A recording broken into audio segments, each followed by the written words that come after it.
Hello students, welcome to geography class. We are doing chapter 20, atmospheric moisture.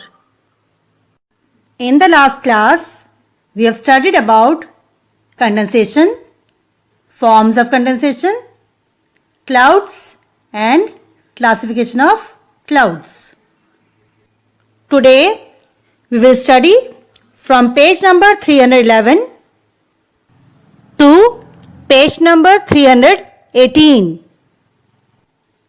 In the last class, we have studied about precipitation, forms of precipitation, rainfall, classification of rainfall, distribution of rainfall, the monsoon winds, and the areas of monsoon winds and factors affecting the monsoon winds. Precipitation is any product of the condensation of the atmospheric water vapor that falls under the gravity from clouds. The main forms of precipitation include drizzle, rain, sleet, snow, and hail, which we will discuss in today's class. Precipitation occurs when a portion of the atmosphere becomes saturated with water vapor reaching 100% relative humidity. Precipitation is a major process involved in water cycle and is responsible for depositing the fresh water on the planet. Approximately 5,05,500 cubic kilometers of water falls as precipitation each year. Now, let us go through the technical terms that are coming in today's topic. The first term is precipitation, the process by which the condensed water vapor fall on the earth in the form of rainfall, snowfall or hailstones. Condensation, the process by which water vapor changes into water or ice. Sleet, sleet is a mixture of rain and snow. Hail, hail is precipitation in the form of hard, rounded snow pellets. Convectional rainfall, rainfall that occurs in the equatorial region due to high temperature. Orographic or relief rainfall, the rainfall caused due to a mountain range obstructing warm moist winds. Windward side, the slope of a mountain that faces the sea on which the winds rise. Leeward side, the slope of a mountain on which the winds descend down, and this region gets very less rainfall or no rainfall. Rain shadow area, the area located on the leeward side of a mountain that receives less rainfall or no rainfall. Cyclonic or frontal rainfall, the rainfall caused when warm air mass meet with the cold air mass. Monsoon winds, the winds that change their direction with change in season. Jet streams, a narrow belt of fast moving air current at the height of 12 to 16 kilometers with a speed of 200 kilometers or more. El Nino, a narrow warm ocean current which occasionally appear off the coast of Peru in December. La Nina, it is an event of accumulation of cold water in the central and eastern Pacific Ocean. Southern oscillation, a periodic fluctuation in the sea level atmospheric pressure over the southern Pacific and Indian Ocean. Let us read the chapter from page number 311. Precipitation. Condensation of water vapor in the air in the form of water droplets and ice and their falling on the ground is called precipitation. This may take place in liquid or solid form of water. It is important to remember that precipitation does not start immediately after condensation. In the beginning, the droplets are very small in size. But continuous condensation in free air helps the condensed particles to grow in size. When the resistance of the air falls to hold them against the force of gravity, they fall on the earth in the form of precipitation. Precipitation are of four types. They are snowfall, sleet, hailstone and rainfall. Let us know about them with the help of some diagram and pictures. The first form of precipitation is snowfall. When condensation takes place at a temperature below freezing point, then the water vapor in the sky is directly turned into solid state. In the beginning, the condensed particles are in the form of minute particles of ice, but they grow bigger in size.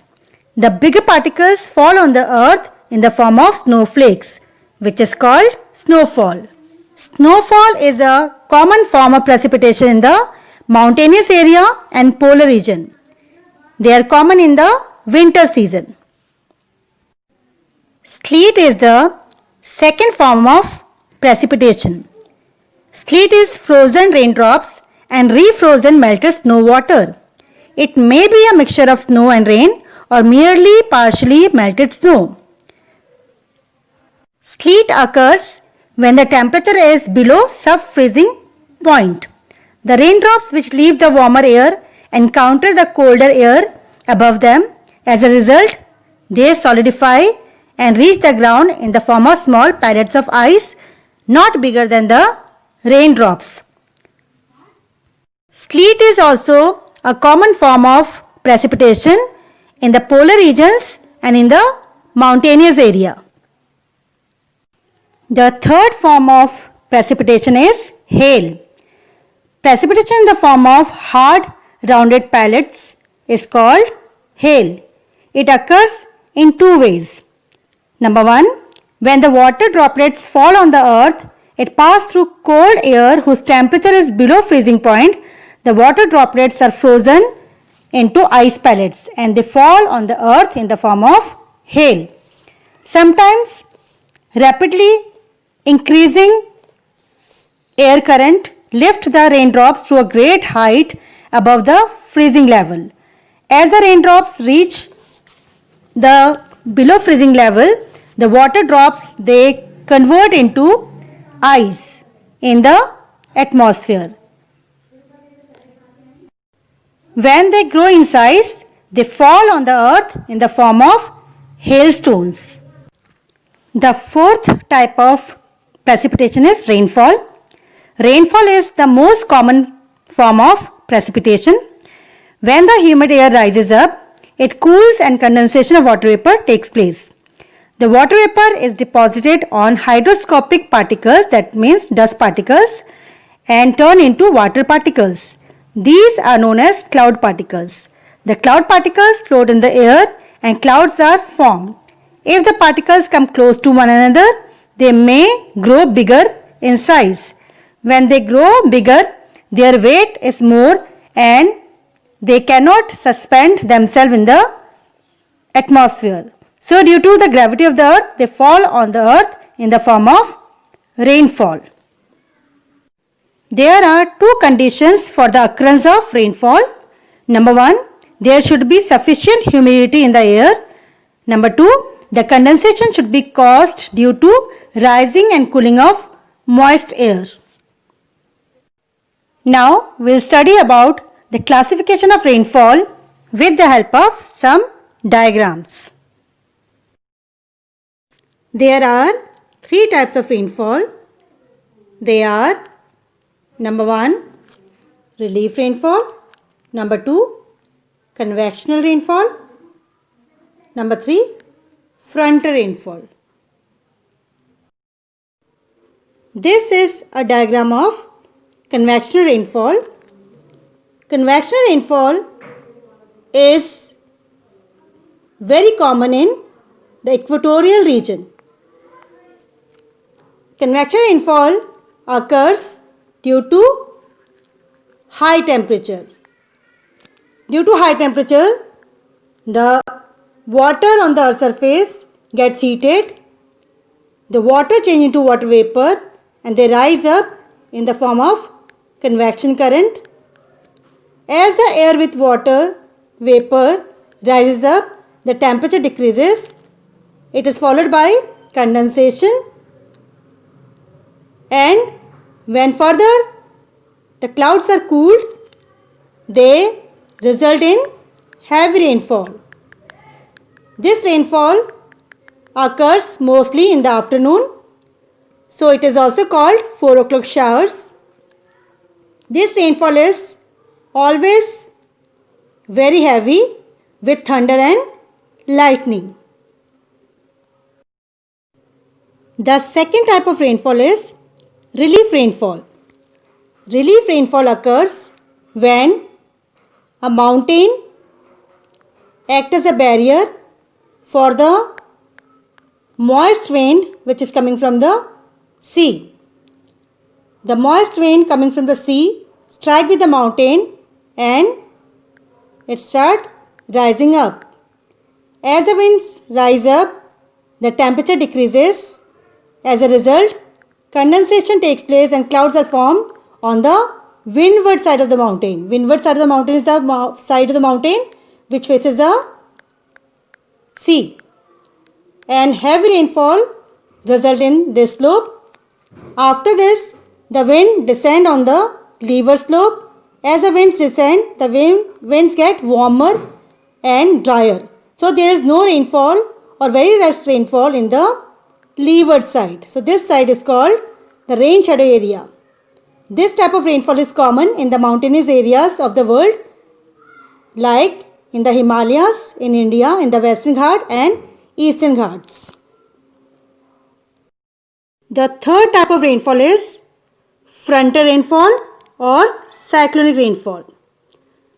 Cyclonic rainfall occurs when warm air mass meets with cold air mass.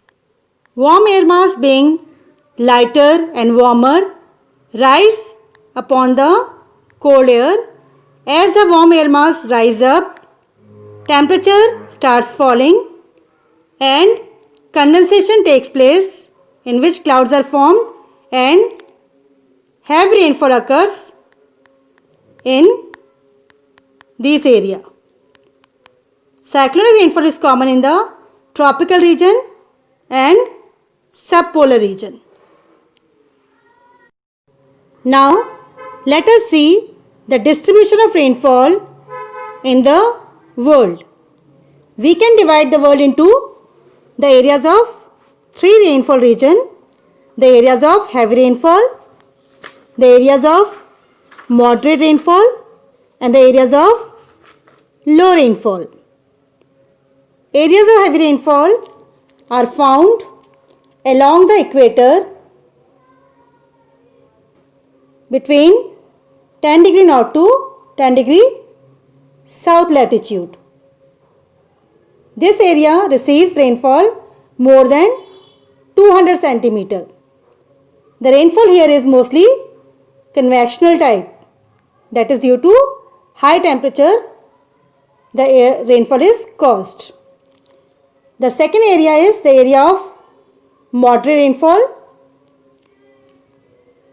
in which we can take the eastern part of North America, major part of South and Southeast Asia, Argentina in South America and parts of Europe. Here the rainfall is between 100 centimeter to 200 centimeter. The last is the area of scanty rainfall or less rainfall.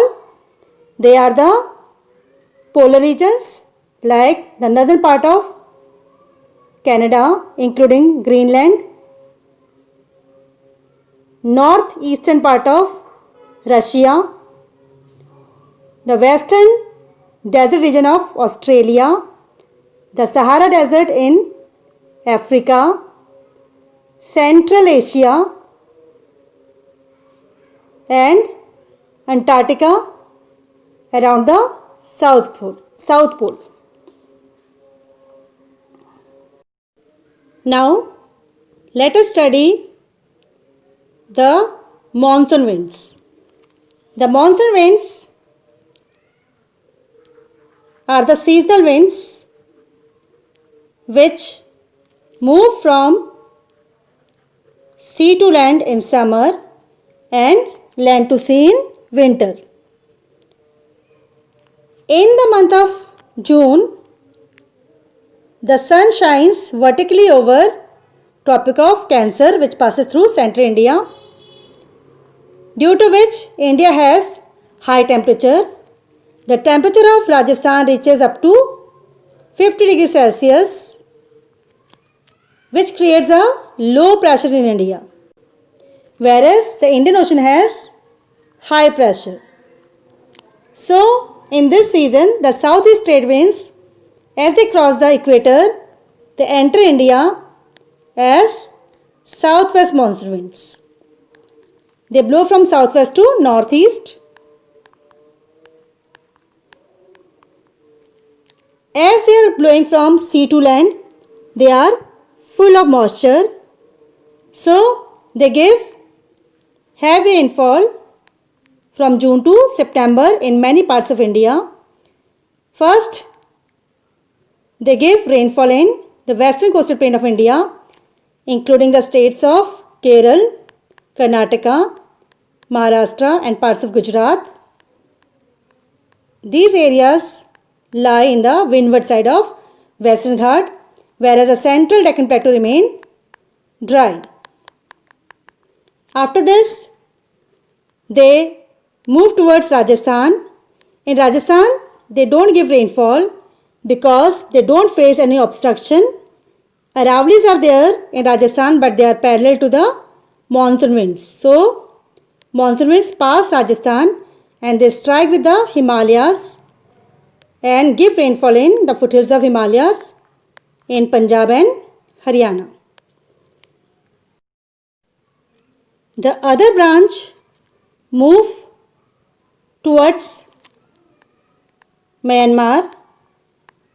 In Myanmar, they strike with the mountains and they deflect it towards northeast India, where they give the highest rainfall in Mawsynram in Meghalaya, which is located in between the funnel-shaped mountains of Garo, Khasi and Jayantia. After this, a part of it deflect towards Ganga plain. As they strike with the Himalayas, they go on giving the rainfall, but the rainfall decreases from east to west as these winds dry up till they reach Punjab. Monsoon winds, they are produced due to differential heating of land and sea. Land gets heated very fast, whereas water bodies, they are heated slowly. So, there is a difference in pressure between the land and sea. The second cause of monsoon wind are the jet streams. The jet streams, they blow over the Himalayas. In summer, the jet stream shifts northward towards Tibet, which creates a low pressure in India, which attracts the southeast trade winds to India. The third factor that affect the monsoon winds is El Nino. El Nino is a cold ocean current that develops in the coastal areas of Peru in South America after 3 to 5 years. The El Nino replaces the cold current of South America, that is the Peruvian current. El Nino disturbs the global temperature and pressure conditions. It also disturbs the monsoon winds and makes the monsoon winds weak when they are produced. After an El Nino, the weather conditions return to normal, but the trade winds sometimes become very strong in both the hemisphere and they creates and accumulates cold water in the central and eastern Pacific Ocean. This event of accumulation of cold water is called as La Nina. La Nina is opposite to El Nino. El Nino is a warm ocean current of the eastern Peru, but La Nina is a cold ocean current. La Nina marks an active hurricane in South America. But for India, La Nina has good influence. A La Nina means good monsoon rainfall for India. With this, we complete our today's topic. Your homework is to go through exercise number 1, question number 5, 6, 7, 8 and 9. Exercise 2nd, question number 7th, 5th part, 8th part and 9th part. Question number 8th, 3rd and 4th part. Question number 9, 10 and 11. Long answers, that is exercise number 3. Question number 2nd, 3rd and 4th. You have to show the areas of South America, Africa, Asia which receive more than 250 centimeter or 2500 millimeter annual rainfall on the outline map of the world. You have to show the areas which receive less than 250 millimeter or less than 25 centimeter rainfall annually. Children, you have to write the answers of 4 questions on your copy. The questions are: number 1, what do you mean by precipitation? Name the different forms of precipitation. Explain each. Question number 2, what do you mean by rainfall? Name the different types of rainfall. Explain each with the help of diagram. Question number 3, on the outline map of the world, show the distribution of rainfall. And the last question is, what do you mean by monsoon? Explain the factors affecting the monsoon. In this chapter, we have studied about moisture in the atmosphere, evaporation, factors affecting evaporation, humidity, kinds of humidity, factors affecting relative humidity, distribution of relative humidity, condensation, forms of condensation, clouds, types of clouds, precipitation, forms of precipitation, rainfall, classification of rainfall, distribution of rainfall in the world, monsoon winds and the factors affecting the monsoons. With this, we complete our today's class. Your homework is to read the chapter thoroughly, to see the school link and the given YouTube link. Do the written work and learn the exercises. Thank you.